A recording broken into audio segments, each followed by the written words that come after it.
Assalamu'alaikum wa rahmatullahi wa barakatuhu, everyone. My name's Osman, and I'm delighted to be your guest on today's podcast to discuss all things religious OCD. I'll give you guys a little background information about myself before we dive into all the details. So, I suffered from pretty severe religious OCD, which eventually had me bedbound, facing panic attacks, and I was also in my third year of studying medicine at King's College London. But the challenges of being bedbound and going to university effectively caused me to drop out.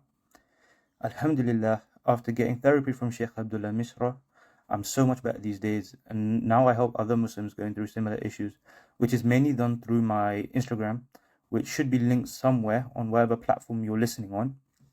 But if you can't find it, it's mindful.akhi. Alright, so I think the best way to start would be to begin by explaining what religious OCD actually is, because it's not actually that well understood within our communities. How Muslims often refer it to is as waswas or whispers from the shaitan, which isn't exactly what OCD is. OCD is closer to waswas al-qari, which means overwhelming whispers.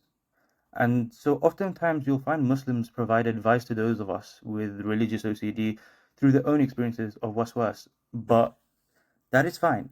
But what they don't realize is that it is a lot easier for them to ignore the doubts and thoughts than it is for us. So their experiences are completely different. To put it simply, OCD is when we get intrusive thoughts, which become obsessions and cause us anxiety. To get rid of the anxiety, the only option we see at the time is to do compulsions, and this only provides us with a temporary relief from the anxiety. I also think it's important to make this clear, as it's one of those OCD myths, but we do not enjoy doing the compulsions. We do not like them, we do not want to be doing them, but we feel we have to do them. And it's because of that fact that we feel we have to do it that it becomes burdensome and controlling of our lives. To be a little bit more specific about religious OCD, it's when the intrusive thoughts affect our religion. So within religious OCD, you'll have a whole spectrum of different areas it can affect. For example, I personally dealt with issues surrounding purity, worrying about making haram income, worrying about lying, blasphemous thoughts, and so on and so forth. Other areas it can affect people is worrying about intentions, reciting the Quran incorrectly, fear of showing off, worrying about giving talaq or breaking the nikah. The list is pretty extensive and it goes on. And it's because of that, and also the fact that every case is different and needs a tailored approach, that it'll be hard for me to go into specifics today. But I will try to provide some more general advice and go into specifics on more common areas that are affected. So one common question I get asked is, how do I know whether the doubts I get is a real issue or whether it's OCD? The simple answer is you approach it all as OCD. Do not spend your time and energy trying to figure out whether it is OCD or not, because this is all just compulsive and will make the OCD worse. Now, I know those of you with OCD would be loaded with what if questions after that. Like, what if I get it wrong and it is actually impure? What if I get it wrong and my salah or wudu is invalid? And so on. And the truth is, it's a 100% possibility of happening. There's a definite chance that it could happen. And that's totally okay. You know, we're humans. We're meant to make mistakes. We're meant to get things wrong. We were pretty much designed in this way. Perfection isn't something we require or we need for Jannah. As it's narrated in Sahih Muslim, the Prophet Muhammad ﷺ said, "None of you will enter paradise because of his good deeds alone. None would be rescued from the hellfire, not even myself, except for the mercy of Allah." And subhanAllah, this is the Prophet Muhammad ﷺ. So no amount of perfection you do will earn you Jannah. And on that note, it's also important to understand there's a difference between validity and acceptance of your actions. The validity of an action isn't a condition for you to be rewarded for it. We're rewarded for our intention, even if the action was invalid. And you know, so often you'll see Muslims struggling with OCD and Salah be so fixated on just making sure that they're doing the right number of things and saying things correctly, that they don't focus on the meaning of anything they're saying. You know, Islam is not just about ticking check boxes. It's so much more than that. It's so much deeper. And often with OCD, we lose our way with the deeper meaning of religion, and instead we're left with a surface level of just ticking boxes. You also don't need to fear getting things wrong. I know it was like this for me, but I felt I'd be sinful if I treated my doubt incorrectly. And what I mean by that is, if I think something was pure when it was actually impure, I would think that I could be sinful for that, or I'll be held accountable for that. And the reality couldn't be further from that. We face doubts for the sake of Allah subhanahu wa ta'ala. So inshallah, we will actually be rewarded and not punished for it. And for me, this was such an eye-opener, because we're essentially fearing the idea of getting reward, right? This is what gave me a lot of confidence to go out and face those doubts that I was experiencing. And I know some of you will probably be asking, like, why don't we take a more cautious approach? Because isn't that what something a good Muslim would do? But no, it's not exactly. It would be okay to take a cautious approach if you get a one-off thought. Maybe in some number of years that, hey, maybe I didn't wash my left arm in wudu. Maybe I should do that again. But with it, there's no anxiety for the person. There's no worries, and they don't pay attention to it any more than that. And they don't consider it past that. And they don't get that thought ever again. However, if we get frequent doubts, then we're required to not pay attention to it at all.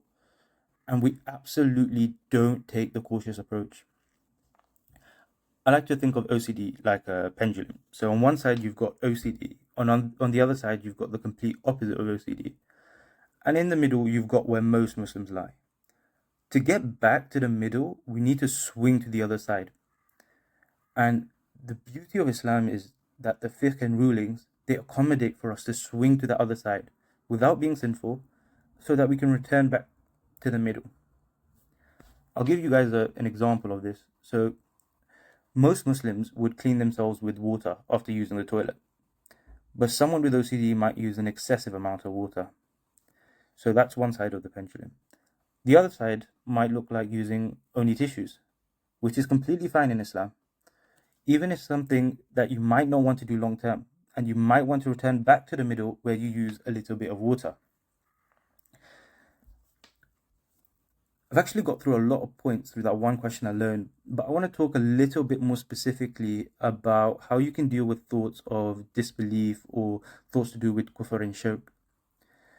And one of the most important aspects for this is understanding that your thoughts do not equal your beliefs. In fact, they do not represent anything about you. We have absolutely no control over what enters our mind. You can get the most diabolical, most offensive thought about Allah subhanahu wa ta'ala, and it's not actually an issue. We're not held accountable for our thoughts. We know that even the Sahaba used to suffer from similar issues and thoughts. In fact, a lot of normal Muslims, or in other words, Muslims without OCD, would get intrusive thoughts that pop up in their mind from time to time. But it's just a lot easier for them to shrug off and move on with their day. Science shows us that for those of us with OCD, we have an overactive area of our brain. And so this effectively gets the thoughts stuck in a loop, which is why things appear slightly different for us compared to them, and so much harder for us. The good news is, though, whilst we can't stop these thoughts from coming to us, we can control our responses to them. And this means we can just let the thoughts come, and we don't need to pass any judgment on them. There isn't a need to say astaghfirullah or any compulsive behaviors, such as ruminating to find out whether it is true or false, whether you believed in it or not. Your mind wants that reassurance, but the more you give it, the more your brain is just going to validate that fear, and the worse and worse the OCD will get with time. If you really want, you can ridicule the thoughts as stupid and say who cares, and then pay no attention to it. If you, however, try to get rid of the thought, what will actually end up happening is that you end up paying even more attention to it.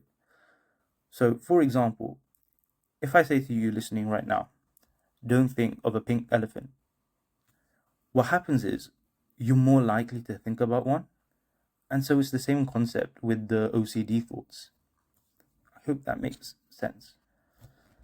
But I'll move on to talk about the difference between our thoughts and our beliefs now. Our beliefs are set and they don't change by the mere presence of a thought.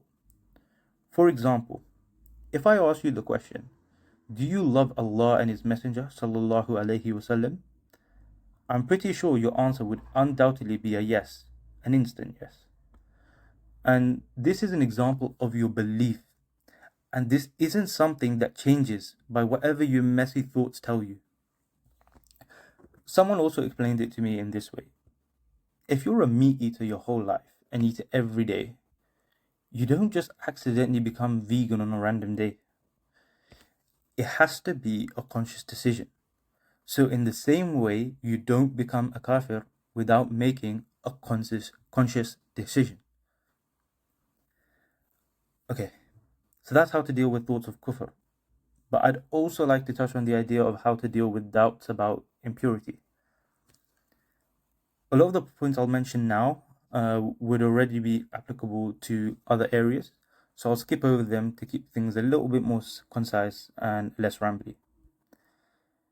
To start with, we know the Sahaba lived in a desert, and in a desert they'd have little supply of water, so they'd have to use stones to clean themselves after defecating.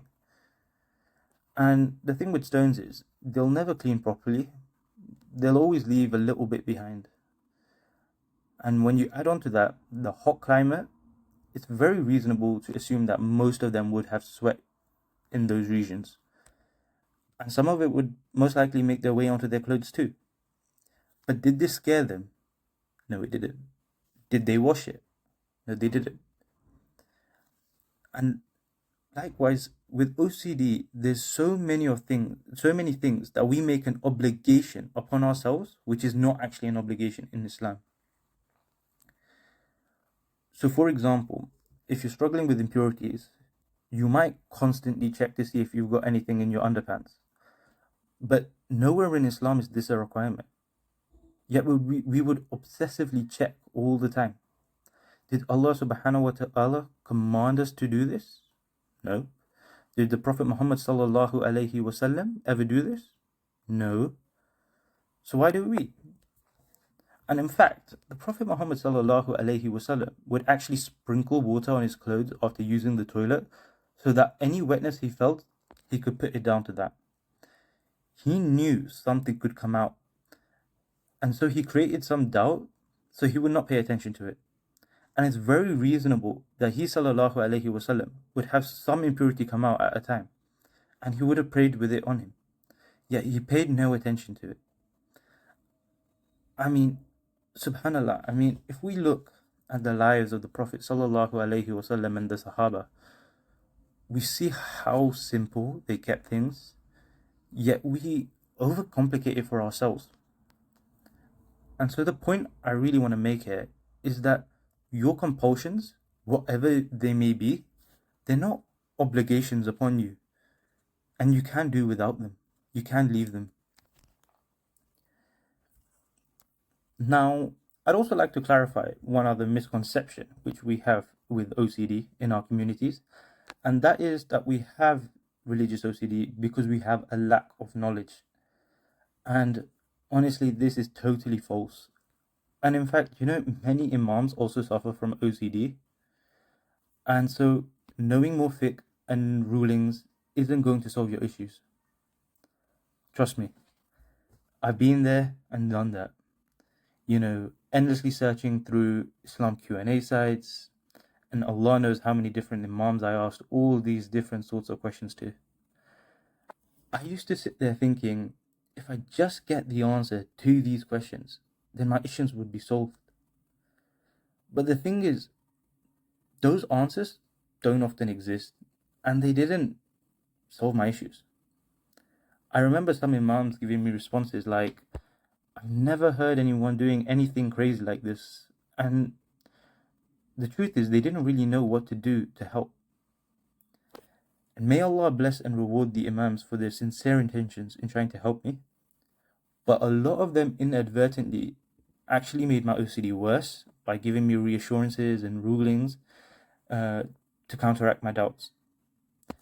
And so for me, one key part of recovery was cutting out these behaviors totally. So no more searching online, no more asking questions. And this is because this was actually just all compulsive. And every time I'd engage in it, I keep digging myself a bigger and bigger hole.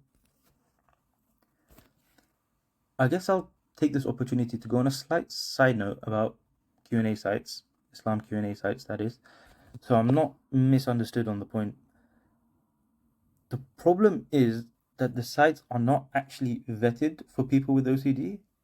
And so endlessly searching questions and misinterpreting fiqh will lead to a lot of issues. I'd like to emphasize here, the issue is not with the deen. Islam is perfect. So then some people struggle to make sense of why they can't read or why they shouldn't read things online. And some people used to find it useful when I made sense of it in a particular way, which I'll hope it'll clarify for you if you're a little confused still. And that is, it's very similar to how when people go on Google and search their symptoms to a medical condition. Often what you'll see happen is that people will end up misdiagnosing themselves with a much more severe condition than the actual reality. And we know the medical information online is very shallow, and only a doctor would be able to make a reliable diagnosis once they look at the bigger picture. And so it's very similar with Q&A sites, but the problem is then taken one step further, because we're then going on to treat this misdiagnosed condition ourselves, which opens us up to even more issues. And obviously, as you can tell, this is a terrible idea. And in fact, a lot more imams are actually speaking about this issue of Q&A sites online. And the reason is it's a relatively new issue. So as it gains a little bit more awareness, more imams will speak about it. But the thing is, Islamic knowledge was never spread in this manner before, until the explosion of the internet, which, believe it or not, was not actually that long ago in the grand scheme of things. And so a lot of this information before wasn't available at a layman's fingertips. And so before, this information would mainly only be known by scholars who understood it at a higher level. And so it's easy to convince yourself that you're seeking ilm and knowledge, which isn't actually the case. And this is why for students of knowledge, having a teacher is so emphasized. But I really want to be clear. Islam Q&A sites are not bad. They have a specific function and they provide a lot of benefit to the ummah. But they won't really help you with your OCD. So I hope that makes a bit more sense about why I'd say you should steer away from them for a little while at least. And I'll begin to wrap up this podcast, but I would like to mention some other key points that I've not mentioned so far. The first is, if you want your OCD to get better, you need to take action. Allah knows best, but if you continue without making change to improve your condition, it'll only get worse. You cannot expect to go to sleep today and wake up tomorrow with all your problems disappeared. You have to make an effort. Small steps will build up to much larger progress. So you have to start making positive changes, ideally from today. Secondly, I want to share a perspective you won't often hear about living with OCD. And that is, when I was going through my worst period, when I was stuck on a bed for most of the day, scared of impurities, I really thought that this is the absolute worst thing that could ever happen to me.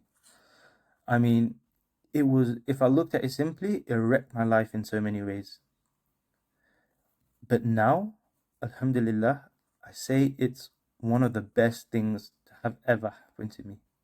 And I know that will sound strange, and I know that many people will be surprised at that. But the truth is, the way my experience with OCD has shaped me and developed me as an individual is indescribable. And so, if I had the choice to live my life without OCD, but not learn the lessons I have through my experience, my answer would actually be no. Like, don't get me wrong, I absolutely hate OCD, but what I gained from the experience, that is honestly irreplaceable. Thirdly, a point I want to clarify on is a lot of the people which I've spoken to, they seem to have a huge disliking towards taking medication. And I'm not sure why exactly in our community it is looked at as such a bad thing. Um, like I myself am currently on a low dose of fluoxetine, and there's honestly no shame in admitting that. If the medication helps, it helps. So if that is something you want to do, you can always consult a doctor about that.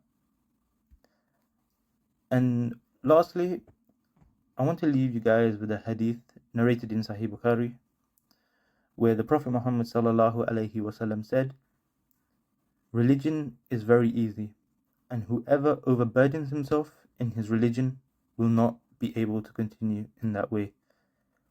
And I see a lot of similarities between that and the OCD actions that we do. I hope you found this podcast useful.